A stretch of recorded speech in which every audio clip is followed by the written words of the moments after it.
wuraje hembe tono en duddule sosai ba kam. wato wailuki shede ɗe min mi yitanayi nde Wato a hefti kanko ga gwamnati da anga famai wailutuki shede na kan yi wani fi. Ai dudule ya a ɗon ɗi wuro maɗa kai a ɗon ɗi wuro Allah iko mu Allah iko mu use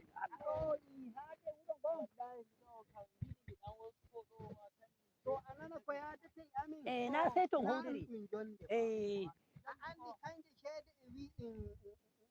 no ɗum wiyete shede haade yonki to mi nani wi gwamnati amen nga'a nga waylay shede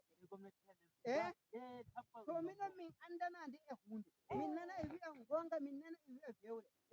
kenya ɗo jowrode o yehi o soroynayi ayra shede ɗon nder wato duuɓi mi sora kalal an kon ɗon mawko sai da nan min waylay shede bimi to dara mi yaha mi socca ko mi sora mi hoccuwa shede ɗen mi yaray desa to banki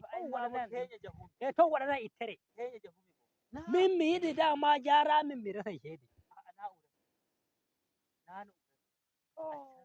a waylitay ɗe showi ni in sowtataɗe ni ko a'a kanƴum woni min wai ƴamtiki ƴamay mami to ɗo yaya piyowoy ƴamtiki jowro eh yama piyowoy shede kese way hewe minen waylitay kai min mi tan mi yehi limaɗe waɗa ka waylutu way eh ayi piyowoy goɗɗe kese na ɗe gaɗa expire to wai ƴamtiki ƴamay mami wato ballenoy ɓe nokki ni ɓe nokki haba feshare balle famɗi balle famɗi haba to ga Allah jonin nan arɗo goɓal raru woɗɗuki makko nder ladde saboy Allah fa joni ɗum habaru ɗum yahanamo to o woni ko network wala hakko ɗum noddamo saboy Allah fa kanko na o wurtoyto to joni to jo'etenmo bi'enmo waylitay ɗe e shede o yaha o ɗumanto to leyfi o wi'a hokki en kamba duuɓi ɗiɗi ma ko dungu gotu kowa mi nani laamiɗo fulɓe Dr. Abdullahi Bello Boɗejo mo toro gwamnati ga ɓeyda ɗe balɗe e co'o lebbi joweego'o dottiya nga barka yawa dottiya nga barka ko ɗum warta dungu go fulɓe meɗen goɓɓe ɗum anda ɗum taskaran ɗum waɗata a andi goɗɗo kanko o wanyayi hulɓe meɗen ma dama ɓe coya sosai bo amma laamiɗo hulɓe mo barka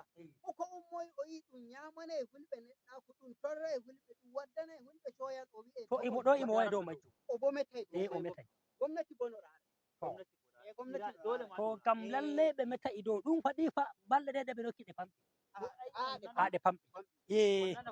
hanko laamiɗo fulɓe